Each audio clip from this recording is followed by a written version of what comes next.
Good morning, class 8th. Welcome back to your social studies classes. So, class 8th, we are studying lesson number 3 in geography, and the name of the lesson number 3 is water. So, class, we have already covered two parts in this chapter, and we have already understood the main points and the main theories and the main concepts related to the water in this chapter in the first two parts. Okay, so we are going to move further and now we will study about water scarcity. तो water scarcity के बारे में हमने आप लोगों को बता ही दिया था बच्चों. क्या था वाटर स्कैरसिटी? मतलब क्या होता है? कमी होना. ठीक है, किसी भी चीज़ की जब कमी होती है तो उसको हम लोग बोलते हैं वाटर स्कैरसिटी. तो अब यहाँ पे वाटर स्कैरसिटी को ओवरकम कैसे करना है, उसके क्या प्रोसेस होंगे, उसके क्या प्रोसीजर्स होंगे, वो सब भी हम लोगों को जानना है. So to study everyone should open the book and come to page number 191. चलो पेज नंबर 191 पे आ जाओगे. वाटर स्कैरसिटी आज हम लोग पढ़ने वाले हैं, दिख रहा है ना. चलो. Though water is a naturally renewable resource, its scarcity has been observed in many regions, especially in Africa, South Asia, West Asia, parts of Western USA, north west Mexico, Australia and parts of south America. ठीक है, तो water तो एक naturally renewable resource है, वो तो हमको freely available है हमारे प्लैनेट अर्थ पे. बट इसके बावजूद भी जो वाटर की कमी है वो कहाँ कहाँ पे दिखाई पड़ती है, आप लोग यहाँ पे आप लोगों ने पढ़ लिया. जैसे कि अफ्रीका हो गया, साउथ एशिया, वेस्ट एशिया, ये सारे जगहों पर अभी भी वाटर की स्कैरसिटी दिखाई पड़ती है. Presently, water scarcity has become one of the major problems of the world. The drying up of water resources and water pollution have only made things worse. Increasing population, increasing urbanization, absence of proper water management are also some of the reasons of water scarcity. तो क्या बताया जा रहा है यहाँ पे कि इतनी ज़्यादा जो पॉपुलेशन बढ़ रही है वो हो गया. ठीक है, वाटर रिसोर्सेज का रिलायबल यूज़ ना करना, अर्बनाइजेशन, ये सब हमारे वाटर स्कैरसिटी को बढ़ावा देता है. तो मेजर रीजंस यहाँ पे बताया जा रहा है आपको स्कैरसिटी ऑफ वाटर के. फर्स्ट क्या हो गया? Rainfall is unequal throughout the world. Some regions receive plenty of rainfall, some average, while some receive very little of it. हमने आप लोगों को पहले ही बताया था बच्चों कि जो वाटर है, जो ये रिसोर्सेज है हमारे प्लैनेट अर्थ पर, ये सब जगह एक तरीके से नहीं है. ऐसा नहीं है कि इक्वल डिस्ट्रीब्यूशन है इसका अनइक्वल डिस्ट्रीब्यूशन है ऑन आवर प्लैनेट. कहीं पर प्लेंटी ऑफ रेनफॉल होगा तो वहाँ पे बाढ़ आ जाएगी, कहीं पर सूखा पड़ जाएगा, वहाँ पे बारिश ही नहीं होगी, कहीं कहीं पे एवरेज रेनफॉल होगा जहाँ पे ठीक है, न ज़्यादा बारिश हुई ना कम हुआ. तो इस तरीके से अनइक्वल डिस्ट्रीब्यूशन है. तो ये एक वाटर स्कैरसिटी की प्रॉब्लम हो गई. Second, at some places there are floods during the monsoon. वही बात जो मैंने अभी आपको बताया, ये सेकेंड पॉइंट बता रहे हैं. ठीक है, कुछ प्लेसेस ऐसे हैं जबकि वहाँ पे बाढ़ आ जाती है, फ्लड्स आ जाते हैं. कुछ ऐसी जगह हैं जहाँ पे ड्रॉट पड़ जाता है, सूखा पड़ जाता है. ठीक है, most of the rainfall is of no help as the rain water quickly flows into seas and oceans. और जितना बारिश होता है वो सब हमारे यूज़ का नहीं होता है, क्योंकि आधा से ज़्यादा तो पानी हमारा ओशियन और सी में ही बह के चला जाता है, और वो नमकीन पानी वो भी बन जाता है. नमकीन पानी के साथ मिलेगा तो रेन वाटर भी नमकीन बन गया, जो कि पीने के लिए यूजेबल नहीं है. Global warming is changing the rainfall patterns. As a result, some areas now have heavy rainfall while others suffer from its scarcity. Global warming is a big concept. Global warming की वजह से क्या हो रहा है, हमारे अर्थ का atmosphere day by day, year by year increase हो रहा है, जो कि बहुत ही बेकार हमारे पास एक इंडिकेटर है कि इस तरीके से अगर अर्थ का एटमॉस्फेयर हीट हुआ तो हम लोग फिर शायद जी नहीं पाएंगे इतनी गर्मी में. तो ग्लोबल वार्मिंग की वजह से भी क्या हो रहा है, रेनफॉल पैटर्न्स ख़राब हो रहे हैं और इस वजह से लोग सफ़र कर रहे हैं. In the areas of less rainfall people are under compulsion to fetch water from other areas. Transporting water across long distances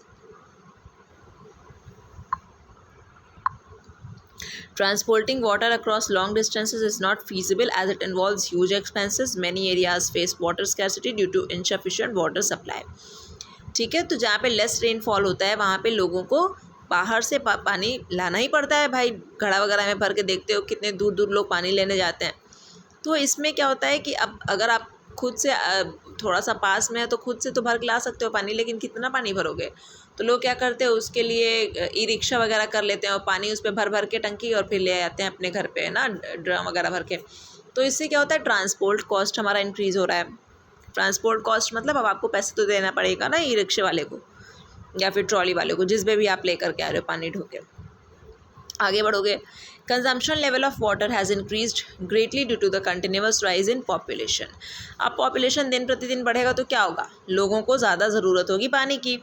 consumption pattern has also change, और पैटर्न भी चेंज हो गया। कंजम्पशन पैटर्न कैसे, urban people consume a lot of more water than the people residing in the rural areas. जो ग्रामीण क्षेत्र में रहने वाले लोग हैं उनके कंपैरिजन में जो शहर में रहने वाले लोग हैं वो लोग ज़्यादा पानी का इस्तेमाल करते हैं, है ना। ऐसा क्यों होता है, कोई रीज़न बता सकता है? देखो बहुत सारे रीज़न है और हम लोग आए दिन इसको देखते हैं, हमारे घर में ही हम लोग इसको महसूस कर सकते हैं। जैसे कभी आप गांव चले जाओ तो गांव के लोग वहाँ पे ऑफिस वगैरह बहुत हार्डली जाएंगे, ठीक है ना। गांव में एक कपड़ा लोग पहन करके दिन भर बिता देंगे, उन्हें कोई ज़रूरत नहीं उसको चेंज करने की। कभी कभार तो क्या होता है, एक कपड़ा पहन के वो हफ्ते दिन बिता देंगे, ठीक है। रोज़ मतलब दिन भर उनको कपड़ा धुलना और चेंज करना, तो जब वो इतना कपड़ा नहीं धुलेंगे तो पानी का यूज़ उतना नहीं होगा। लेकिन शहर में क्या है, हम लोग ऑफिस जाते हैं, वहाँ से कपड़ा आता है, कपड़ा गंदा करके लाते हैं, फिर उसको हटा के फिर दूसरा ड्रेस पहनते हैं, फिर उसको हटा करके फिर दूसरा ड्रेस पहन रहे हैं। तो इससे क्या हो रहा है, बार बार कपड़ों को धुलना पड़ रहा है, तो पानी का यूज़ हो रहा है ज़्यादा।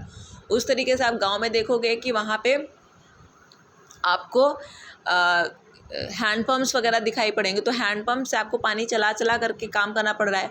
तो जब उसमें आपका फिजिकल लेबर लग रहा है तो आपको पानी की कीमत पता होगी कि हमें तो इसको चला के पानी भरना है, तो मेहनत लगेगा। यहाँ पे आप क्या करोगे, बस जा करके एक स्विच ऑन कर दोगे मोटर का और आपका पानी भरने लगेगा। तो आपने उस पानी को भरने में तो मेहनत नहीं की, तो आपको उसके पानी का कीमत भी नहीं पता है। तो इस तरीके से शहर के लोग जो हैं वो बहुत ज़्यादा पानी का इस्तेमाल करते हैं दैन गांव के लोगों के। और जैसे कि हमारे जो आजकल के जो घर बनते हैं, ठीक है ना, एडवांस स्ट्रक्चर जिसका होता है, जैसे कि किचन में सिंक है ना, उस तरीके से हर जगह आप बाथ टब लगवा रहे हो, बाथरूम में वॉश बेसिन लगवा रहे हो। तो इन सब चीज़ों में क्या होता है, जो टैप वाटर हमारा आता है टंकी के थ्रू, उससे ज़्यादा पानी बह जाता है, ठीक है। बर्तन धुलोगे तो एक बर्तन धुलने के लिए आप टैप खोल दे रहे हो, तो पानी ज़्यादा बह रहा है। गाँव वगैरह में चले जाओगे तो इतना पानी का इस्तेमाल वो लोग नहीं करते हैं, ठीक है। तो रहन सहन की वजह से यहाँ पे पानी लोगों का ज़्यादा इस्तेमाल होता है, thus depriving the rural population of their due share of water. Individual consumption of water has also increased as compared to earlier times, ठीक है। तो इस तरीके से क्या हो रहा है कि शहर के लोग और गांव के लोगों के बीच में, दोनों लोगों के बीच में जो हमारा रिसोर्स है बराबर का बंटना चाहिए। जितना पानी गांव के लोग इस्तेमाल कर रहे हैं उतना ही शहर के लोगों को इस्तेमाल करना चाहिए। लेकिन शहर के लोगों ने क्या कर दिया, गाँव के पानी लोगों को कम पानी दिया और अपने ही ज़्यादा इस्तेमाल कर रहे हैं, ठीक है। और पहले क्या होता था बच्चों की, ज़्यादा लोग पानी का इस्तेमाल नहीं करते थे, ठीक है, तो उससे पानी बचता था, ठीक है ना। वो ज़्यादा पानी का इस्तेमाल क्यों नहीं करते थे, वही मैंने आप लोगों को एग्जाम्पल बताया, जैसे कपड़े हो गए, फैशन। अब फैशन पहले इतना होता नहीं था, ठीक है, इतने कपड़े लोग रोज़ बदलते नहीं थे, तो वो पानी का बचत हो रहा है, ठीक है ना। उस तरीके से घर वगैरह जो बनता था उसमें घर में ही कुएँ वगैरह रहते थे, बड़े बड़े जो घर हो गए, तो वहाँ पे जगह जगह पे टैप वाटर खोल के पानी नहीं बह रहा है। तो इस तरीके से क्या हो रहा है, इंडिविजुअल कंजम्पशन भी बढ़ा है।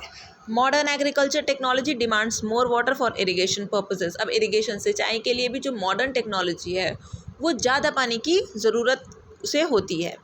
So other fields have to suffer from shortage of water. तो अदर फील्ड्स में शॉर्टेज ऑफ वाटर हो जाता है due to extra consumption of water in the agricultural field, ठीक है। अब एक जगह अगर कोई पानी ज़्यादा इस्तेमाल कर रहा है तो वो किसी ना किसी का शेयर ले रहा है, ठीक है ना। क्योंकि हमारे अर्थ प्लैनेट पे क्या है, यहाँ पे जितना भी पानी है वो ना ही तो बढ़ सकता है ना ही तो घट सकता है। ये तो आप लोगों ने फर्स्ट या सेकंड क्लास में ही पढ़ा था, है ना। ये तो वाटर साइकिल का प्रोसेस है। तो ये कहानी है। Water in the rivers is polluted due to industrial waste. देख सकते हो कितना इंडस्ट्रियल वेस्ट पड़ा हुआ है पानी में। और ये नदी है, रिवर है ना। 7th पॉइंट पे आ जाओगे। Due to the over use of water many tanks and ponds which were in use earlier have now dried up. तो इतना पानी का इस्तेमाल किए हैं बुरी तरीके से हम लोग कि पहले जो थे बहुत सारे तालाब कुएँ वो सब क्या हो गए, अब सूखा पड़ गया है। अब गांव वगैरह में जा कर के देखो, एक भी आपको कुआं नहीं दिखाई पड़ेगा। और पहले वही कुएँ, जगह जगह पे कुएँ आपको दिखाई जाते थे, कुएँ में पानी दिखाई पड़ जाता था। और अब जाओगे तो वहाँ पे कूड़ा कचरा उस कुएँ में भर के सब बंद कर दे, लैंडफिल भर गया है वो। तो इस तरीके से पानी हमें नहीं दिखाई पड़ रहा है जल्दी। In many places, the available water is polluted due to the pollution of rivers and lakes, and hence it is unfit for use. This leads to water scarcity. तो ठीक है, और बहुत जगहों पर पानी तो है लेकिन उसको इतना पॉल्यूटेड कर दिए हैं, इतना गंदगी प्रदूषित करते हैं कि वो पानी पीने के लायक नहीं है। Apart from scarcity of water, another major problem is quality of water. तो पानी कमी तो है ही है, उसके अलावा क्वालिटी ऑफ वाटर की भी बात आ सकती है। क्वालिटी ऑफ वाटर अच्छा नहीं होगा तो क्या पियोगे, नहीं पियोगे। According to an estimate about 80% of all the diseases are caused by contaminated water.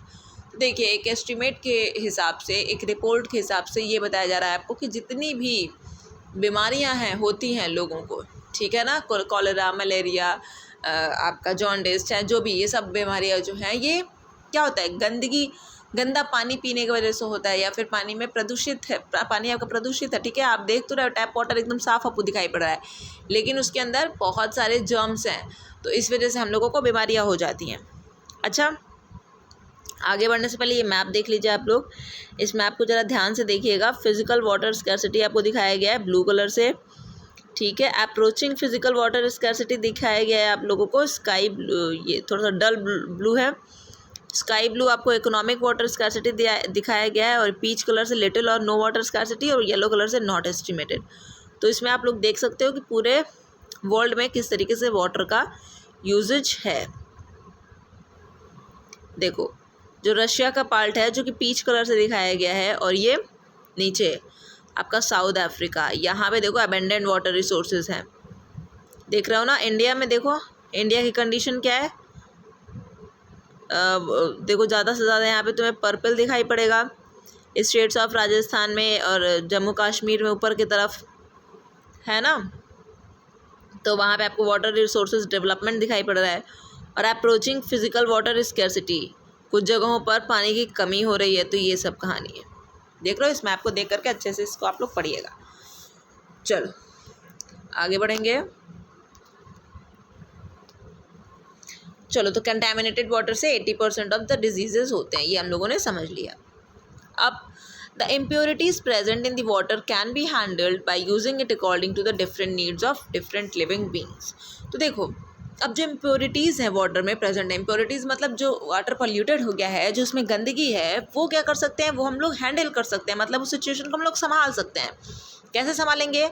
Bye using it according to the different needs of different living beings, ठीक है। क्योंकि देखिए, अब साफ़ पानी जो है, हम लोगों के पास अगर एक बाल्टी पानी है, तो उसमें से क्या करेंगे हम लोग कि जो हमको पीना है वो हम अलग रख लेंगे, ठीक है। बाकी जो बचा हुआ पानी है नहाने के लिए, उसको इस्तेमाल कर लिया, ठीक है। एक ही बाल्टी, मतलब आप एक बाल्टी, मतलब मैं आपको एक एस्टिमेट दे रही हूँ, आप उसको 10 बाल्टी मान के चलिए, ठीक है। इसको मतलब ज़्यादा से ज़्यादा अच्छा यूज़ कैसे, कि जिस पानी से हम नहा रहे हैं, अगर, और चाहे जिस पानी से हम कपड़े धुल रहे हैं, अगर हम उसी से पोछा लगा देंगे तो क्या हमारा घर साफ़ नहीं हो जाएगा और हमें कम पानी की भी ज़रूरत पड़ेगी।